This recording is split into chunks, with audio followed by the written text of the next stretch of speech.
Morning everyone. Today I'm here to spread a word on the novel coronavirus. It's a very well versed and a very well discussed topic of nowadays. So you must have heard enough about it. So I'll be just quickly brushing up about a few facts. The main reason I'm here is to request you to think about humanity. Think about our human race who is at a verge of getting extinct, and only we have the ability, we have the power to stop it. So, what's so special about this virus? The signs and symptoms is similar to that of a common cold or influenza virus. So, why are we discussing it so much? Does it have a high mortality rate or death rate? No, it doesn't. It ranges from about 2 to 3%, and let me tell you, that is not so high. The special thing about this virus is that it is highly contagious. It spreads at a very high rate. It at an empirical rate. That is, if for example, on first day, if one individual gets infected, on second day it leads to about 3 individuals. Then on the third day it goes to about 9 individuals, and on the fourth day it reaches to about 27 individuals. So just imagine, in just 4 days, the infection has reached from single individual to 27 individuals, and it goes on and on and on like that till the chain breaks. Hence, WHO has described it as a pandemic that has spread crossing all the geographical barriers. Now, coming to the stages of its spread, the stage 1 constitutes the first appearance of the disease in a person with positive travel history. The stage 2 is the local transmission, that a person with the positive travel history had spread it to its close family and friends. Here, the infected can be traced and can be isolated. Stage 3 constitutes the community transmission, that is, the disease and the infection had spread in public and the source cannot be traced. The only thing we can do is the large scale geographical lockdown. That's what India is doing right now.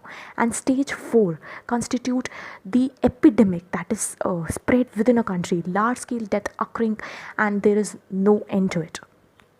Common signs and symptoms of the disease ranges from fever to cough to lethargy to fatigue to shortness of breath to difficulty in breathing to vomiting, diarrhea, body ache, and so on. The fever what we are looking at here is around 103 to 104 degrees Fahrenheit. The cough could be a productive cough. Hence, if we land in such a situation of having all these signs and symptoms of common cold, what should we do? We should self-quarantine ourselves for around 14 days.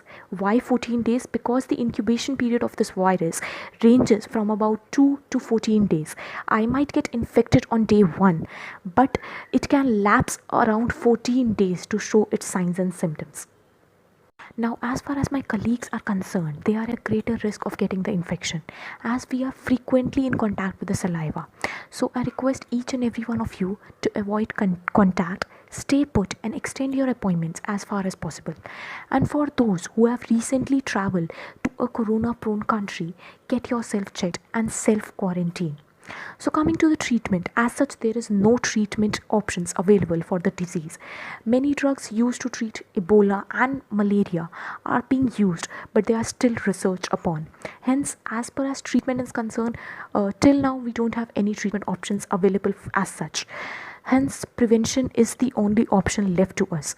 How can we prevent it? Oh, we all know that by frequently washing our hands, not touching the T region of the face, that is the danger region of the face constituting the two eyes, the nose and the mouth, forming a T.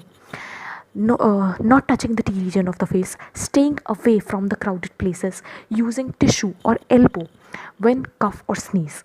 But the most important is to prevent the exponential spread and break the chain. Hence, to sum up, I request each one of you to please be inside. Do not try to break the lockdown. Stay home and save life. Thank you.